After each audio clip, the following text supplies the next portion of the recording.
Hello everyone स्वागत करुच्चे YouTube channel Odisha studio रे। तो पिला माने आज हम देखा +3 4th सेमिस्टर ओडिया ऑनर्स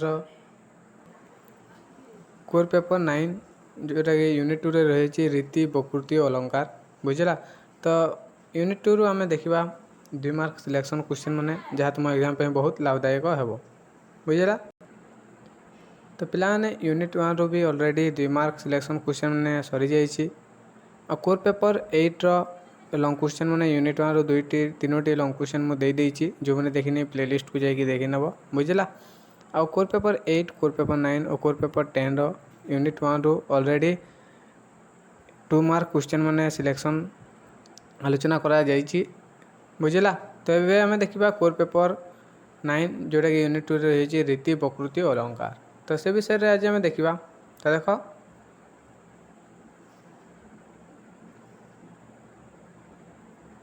तो देख पाने प्रथम प्रश्न रही आलंकारिक आचार्य बामनों मतरे रीति क्या कहुए एवं यार अर्थ कौन। तो देख आलंकारिक आचार्य बामनों मतरे रीति क्या कहुए एवं यार अर्थ कौन।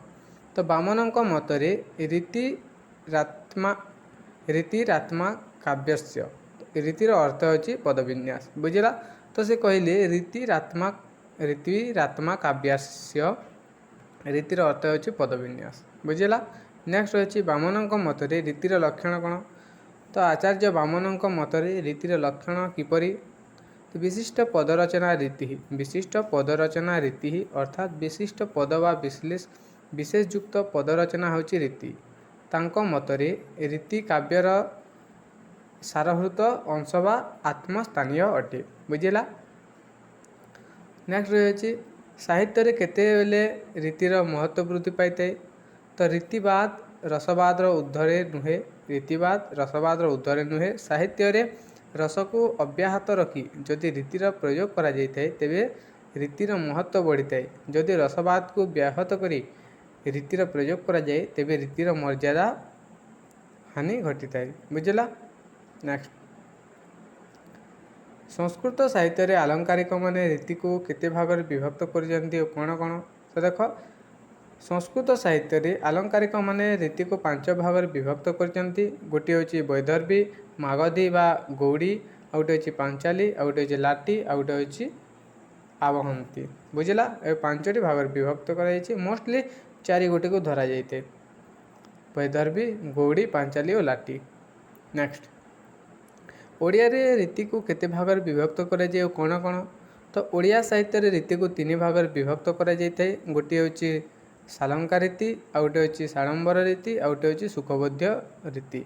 ओडिया कवि मानक रचना रे जो सामग्रिक वैशिष्ट्य अछि ताको भित्ति करी ओडिया रीतिर नामकरण करा जाय अछि क्लियर। नेक्स्ट रीतिवाद प्रवक्ता किए और से काव्यालंकार सूत्र रे कौन कहते। तो रीतिवाद प्रवक्ता होचंती बामन होचंती रीतिवाद प्रवक्ता। से काव्यालंकार सूत्र रे रीतिरात्मा काव्यस्य बोली उल्लेख करिसंती रीतिरात्मा काव्यस्य। नेक्स्ट विश्वनाथ रीति संपर्क रे कौन कहते। तो रीति अवलंबन रीति अवयन संस्थान विशेष अर्थात मनुष्य शरीर रे अवयव गुड़िक यथास्थान रे सन्निवेशित होला परे पद मानकर यथास्थान रे प्रयोग होची रीति जहाँ विश्वनाथंकर स्पष्ट अभिमत रही अछि बुझी होची। नेक्स्ट रीति शब्द किपरि सृष्टि होता है यार अर्थ कौन। तो रा धातुर किंग प्रत्यय युक्त होई रीति शब्दर सृष्टि होची। रीति शब्दर अर्थ होची रचना शैली। तो परवर्ती प्रश्न अच्छी देखा बामन रीति को केते भाग विभक्त करथिले एवं सेमानंक मध्यरु श्रेष्ठ स्थान काहाकू देइथिले। तो बामन रीति को 3 भाग विभक्त करथिले सेगुड़िक होची वैदर्भी गौड़ी पांचाली एवं बामन वैदर्भी रीति को श्रेष्ठ स्थान देइथिले। तो बामन रीति को 3 भाग विभक्त करथिले गोटे होची वैदर्भी गौड़ी और गोटे होची पांचाली। तो बामन वैदर्भी रीति को श्रेष्ठ स्थान देइथिले। नेक्स्ट बामन गुण को केते भाग रे विभक्त करथिले और गौड़ी क्यों गुण सर्वस्व। तो बामन गुण को 2 भाग रे विभक्त करथिले गोटे हूँ शब्द गुण और गोटे हूँ अर्थ गुण। गौड़ी रीति ओजह और क्रांति गुण सर्वस्व। नेक्स्ट पांचाली रीति काव्यर निकटतर एथिरे क्यों गुण परिलक्षित रही। तो पांचाली रीति वैदर्भीर निकटतर होता है। एथिरे माधुर्य और सुकुमार्य परी गुण परिलक्षित होता है। नेक्स्ट रही रुद्रट किए एवं से जो नूतन रीति आरंभ करते ताहार नाम कौन। रुद्रट होउचंती रीतिवादर जड़े समर्थक। तो रुद्रट होउचंती रीतिवादर जड़े समर्थक। से आरंभ करथिबा नूतन रीतिर नाम होची लाटी। तो रुद्रटंक मत से कही ना लाटी होची गोटे रीतिर नाम। नेक्स्ट कुंतक रीति संपर्क में कि मत दे रखी। आचार्य कुंतक तांक मतरे देख जो रीति उत्तम जहाँ रीतिपद वाच्य होते ताहा उत्तम नुहे काव्य जगत तार स्थान नहीं। तो से कही। नेक्स्ट रीतिर केतोटी मार्ग रही और सेगुड़िकर नाम लेख। तो रीतिर तीनोटी मार्ग रही सेगुड़िक अच्छी सुकुमार विचित्र और उभयात्मक। क्लियर। नेक्स्ट वैदर्भी रीति क्या कहुए। वैदर्भी रीति पर क्यों रस आवश्यक होता है। माधुर्य व्यंजक गुण प्रकाश वर्ण बा अक्षर द्वारा अल्प समास युक्त अथवा समासहीन लज्जित रचना को वैदर्भी रीति बोली कहुए। वैदर्भी रीति पर श्रृंगार करुण शांत आदि रस आवश्यक होता है। नेक्स्ट गौड़ी रीति क्या कहुए। गौड़ी रीति पर क्यों रस आवश्यक होता है। तो देख पे गौड़ी रीति ओजह गुण व्यंजक कठिन वर्ण तथा कठिन युक्ताक्षर सहित समासर बहुल व्यवहार को गौड़ीय रीति बोली कहुए। तो गौड़ी रीति क्यों क्यों रस आवश्यक ना वीर रस उच्च रस और रौद्र रसर व्यवहृत होता है।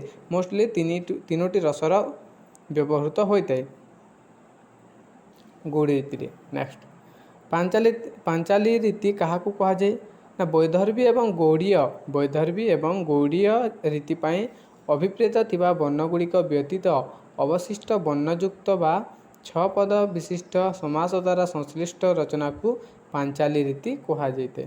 नेक्स्ट लाटी रीति क्या कहुए। यार नूतन नाम किए रखी। वैदर्भी और पांचाली वैदर्भी पांचाली मध्यवर्ती रीति को लाटी रीति कहुए। यह नूतन नाम रुद्रट लाटी बोली रखी। नेक्स्ट रही देख यही सहकार तले सही दिन प्रियार कर कंकण भिड़ी थिला मोर गले। यार कवि किए यह क्यों रीति लिखित होइछि। तो उपरोक्त पदेशनटी मानसिंह द्वारा रचित कविता वैदर्भी रीति यह लिखित होइछि। तो यह मानसिंह द्वारा रचित होता है। वैदर्भी रीति उल्लेख रही। वक्रति सिद्धांतर प्रवर्तक किए एवं से यह संपर्क में कौन कहते। तो आचार्य कुंतक होउचंती वक्रति सिद्धांतर प्रवर्तक। आचार्य कुंतक होउचंती आचार्य कुंतक होउचंती वक्रति सिद्धांतर प्रवर्तक। तांक मतरे वक्रति ही काव्य जीवितम। बुझेला। नेक्स्ट अलंकार प्रधानतः दृष्टि विवेचना कले वेद शास्त्र और काव्यर गतिता को किपरि विवेचना करा जाए ना वेद को रूपक प्रधान शास्त्र मानकु स्वभावोक्ति प्रधान और काव्य कविता को वक्रति प्रधान साहित्य भाव में नामित करा जाइथे। क्लियर। नेक्स्ट रही वक्रतिर स्वरूप कौन। वक्र उक्ति बा बंका कथा को वक्रति कहते। बंका कथा को वक्रति बोली कहुए। पे मन रख मोस्ट इम्पोर्टेंट। बनई चुनई कथाटी कहवा ढंग ही हेउची वक्रति। बुझेला। नेक्स्ट आलोचना शास्त्र रे वक्रति को कौन नामित करा जायछि ना आलोचना शास्त्र रे वक्रति को कवि कौशली और कवि व्यापार भाव में नियमित करा जायछि। साधारणतः लोक व्यवहार रे सामान्य शब्द और अर्थ द्वारा समस्त कार्य समाहित होता बेले काव्य रे विलक्षण शब्द और अर्थर प्रयोग करा जायते। परवर्ती प्रश्न अच्छी वक्रतिर विभिन्न विभाग गुड़िकर नाम लेख। तो वक्रति को स्थूल दृष्टि निम्नतले विभागीकरण यथा वर्णविन्यास वक्रता पदपूर्वार्ध वक्रता पदपरार्ध वक्रता वाक्य वक्रता प्रकरण वक्रता प्रबंध वक्रता। बुझेला। तो नेक्स्ट रही 25 नंबर शेष प्रश्न वक्रता प्रबंध वक्रता संपर्क में कौन कहुई। तो संपूर्ण दृश्य काव्य और श्रव्य काव्यरू प्रबंध भाव में ग्रहण करा जायते। प्रबंध वक्रता प्रतिष्ठार कवि मानकर समस्त शक्ति नियोजित होता है। बुझिला। तो यहाँ था तुम +3 4th semester Odia honours core paper 9 unit 2 रु सिलेक्शन 2 मार्क क्वेश्चन। आशा करूँ भिडियोटी भल लगे। भिडियोटी भल लगे गोटे लाइक गोटे कमेंट निश्चित भाव में कर तुम सांगसाथी मानक शेयर करदे जहाँद्वारा से उपकृत हो पारे। धन्यवाद।